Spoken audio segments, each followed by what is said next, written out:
Vamos agora aqui conversar com o psicólogo Alexandre Brito, que tem participado com a gente sempre aqui às segundas-feiras. Hoje vai falar de um tema que dá muita discussão certamente: transtornos psicológicos e morais. Muitas vezes algumas pessoas cometem um crime e depois vêm com aquela desculpa: tem algum transtorno mental, um problema psicológico.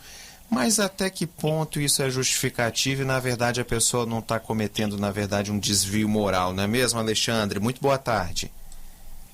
Boa tarde.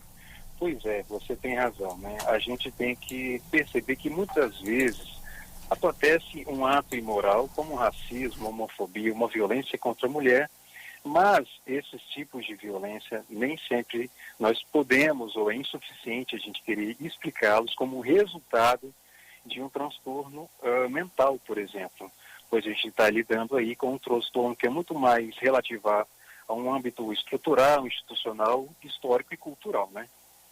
Sim, agora, por que você acredita que muita gente usa essa justificativa? É muito porque tem um certo preconceito com a questão da saúde mental, e aí tudo que é de ruim você pode justificar falando que a pessoa tem um problema mental, seria isso? Olha, o transtorno mental realmente ele sofre, como você está falando, muitos estigmas e preconceitos. Vou dar um exemplo de uma relação moral, de uma virtude moral com o transtorno mental, como você está falando. Muitas vezes, uma virtude moral, como por exemplo a coragem, e quando alguém tem um sofrimento mental, uma dor da alma, uma dor da existência, se diz que essa pessoa tem uma fratura numa virtude moral chamada coragem. Às vezes diz que essa pessoa é fraca, que ela tem preguiça e outros vários estigmas em relação ao sofrimento da alma, que é insuficiente, que não é justo dizer e reduzir um sofrimento mental a essas explicações, né?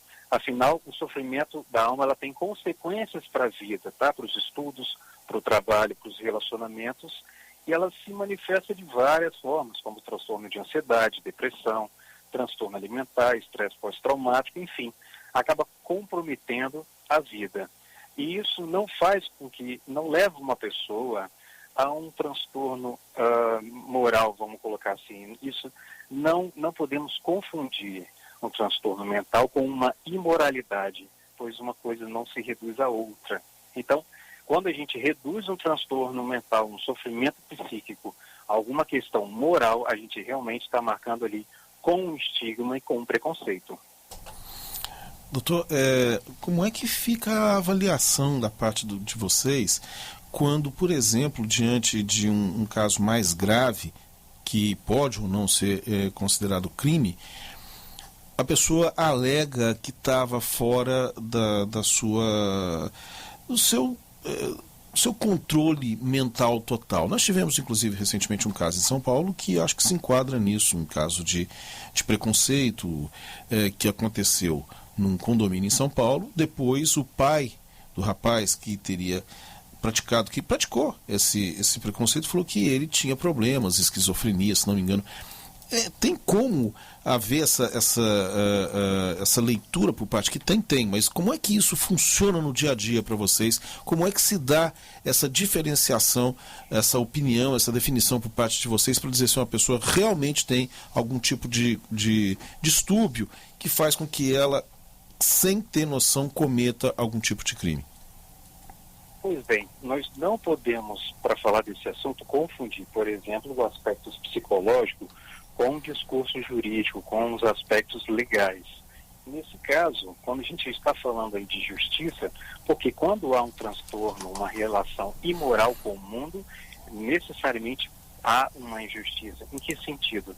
A injustiça é aquilo que causa um sofrimento em nossa fratura, que causa uma fratura ética, ou seja, a injustiça diz respeito a um grande problema de convivência em que causa prejuízos ao outro. Então, quando a gente fala de uma situação imoral, como corrupção, dentre outros fatos, como o racismo, ele causa o sofrimento. No caso do transtorno mental, a pessoa ela tem o sofrimento. Então, no discurso jurídico, nesse caso que você trouxe, nós podemos pensar da seguinte forma: para avaliá-lo de maneira legal, existe a questão da culpa. Então ele vai responder judicialmente em relação a isso.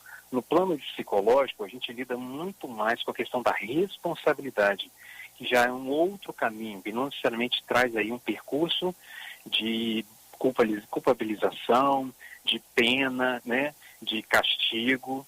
Já é lidar com qual o sofrimento envolvido nesse ato, o que está envolvido nessa condição, para que a pessoa tenha vivido ou que ela repita essa violência, para que ela viva de forma ativa essa violência, causando sofrimento ao outro. Então a gente lida muito mais no sentido mesmo de um acolhimento, de uma escuta, no nível de uma responsabilização.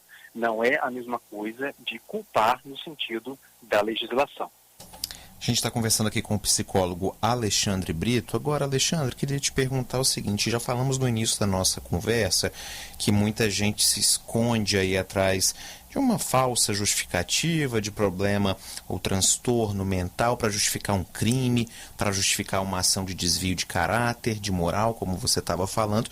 Mas queria saber se existem também casos em que há uma relação, há uma comprovação. Existe estudo científico, provavelmente investigando isso aos montes, né, pelo mundo. Tem muitos casos de crimes, de criminosos que cometeram aí uma série de assassinatos, serial killers famosos por aí, que tem assim uma certa investigação de realmente ter algum transtorno mental, algum problema psicológico nessas pessoas. Agora, existe sim então uma relação, em alguns casos, alguma comprovação de que realmente uma pessoa que tem constantemente um desvio de moral, de caráter, ela realmente tem algum problema psicológico?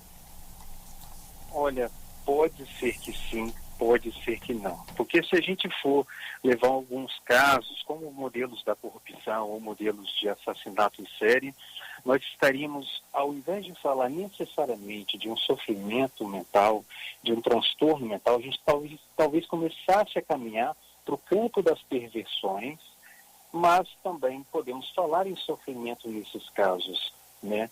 Então pode haver uma relação, porque geralmente quando nós temos uma incidência da moral em algum transtorno mental, a pessoa sofre justamente pela moralidade, às vezes até por excesso de moralidade. Então, por exemplo, às vezes quando você tem um conflito entre um desejo e uma relação moral, às vezes você tem um desejo, mas você tem um temor de assumir algo por achar que isso é errado, que isso é algo que vai ser um pecado ou ruim.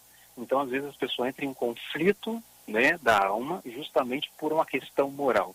Agora, quando há, nesse caso, um crime, uma infração legal, algo de uma imoral, ou seja, o imoral geralmente é aquele que conhece a lei e mesmo assim o burla. Por isso que eu falei aí na possibilidade de pensarmos para além disso.